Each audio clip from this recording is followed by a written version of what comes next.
There is one song on Wish You Were Here that no member of Pink Floyd actually sings. Roger Waters wrote it, but after weeks of recording, his voice was shredded. David Gilmour could sing it, but he refused. He didn't like the whining tone of the lyrics.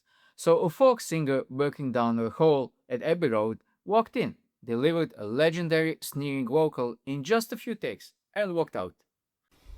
Everybody thought it was Roger. I was a bit peed off about that, but they never gave me the credit for the first 10 or 15 years. No contract, no royalties, just a favor between friends. Today, Roy Harper calls that favor one of the biggest regrets of his life. And the strange part? Roger Waters regrets it too. This is the story of the handshake that cost a fortune. It's 1975 and Pink Floyd is under impossible pressure.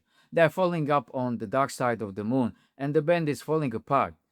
They're writing an album about absence and burnout while they are literally burning out in the studio.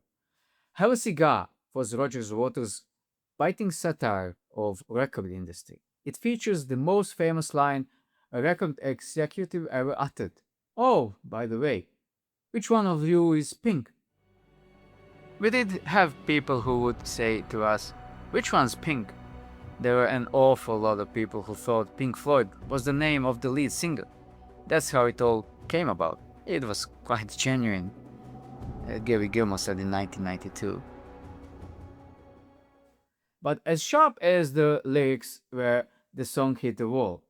Waters' voice was thin and broken from the Shine On sessions.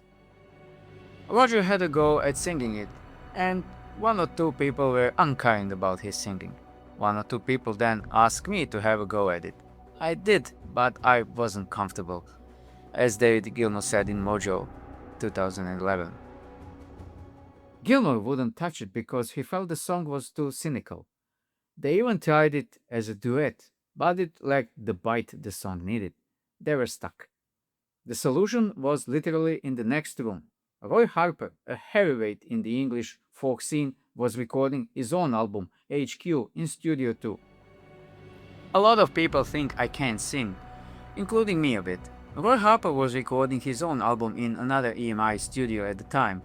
He's a mate and we thought he could probably do a job on it, Roger said in 1975. David Gilmour had actually been playing guitar on Harper's tracks as a favor. When Harper heard Floyd's struggle, he offered to step in. I can distinctly remember Roy leaning on the wall outside Abbey Road. Go on, let me have a go. Let me have a go. We all went, shut up, Roy. But eventually we said, go on then, Roy. Have your bloody go. He didn't just sing the song, he became the character. He gave the vocal a bluesy, theatrical grit that nobody in Pink Floyd possessed. He captured that fake warmth of a record executive perfectly. The band loved it. They kept the take, the album shipped, and Have a Cigar became a rock radio staple for the next 50 years. Because they were all friends, no one called a lawyer. Harper didn't ask for a fee or a percentage. He viewed it as a repayment for Gilmour's guitar work.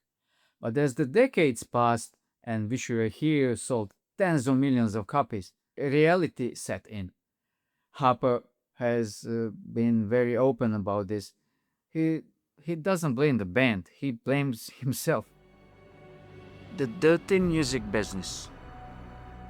Watching the song you defined become a global asset while owning 0% of it, it's a heavy burden. I got a check from, the brutal truth is that I got a check from Steve O'Rourke. He calls it one of his life's greatest regrets, not the singing, but the handshake. The twist is that Roger Waters has his own regret. Years later, he admitted he felt he'd given away the band's identity by letting an outsider deliver the band's most direct attack on the industry. The message lost its personal sting. It's funny. I regret it. I mean, that's not because I've got anything against Roy. I haven't, you know. And it doesn't. To me, it doesn't feel very natural him doing it. Roger wishes he'd found a way to sing it himself. even with a broken voice.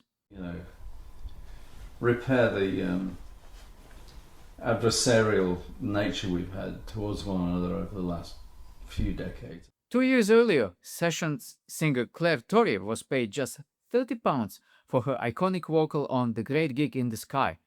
She eventually sued and won a co-writing credit.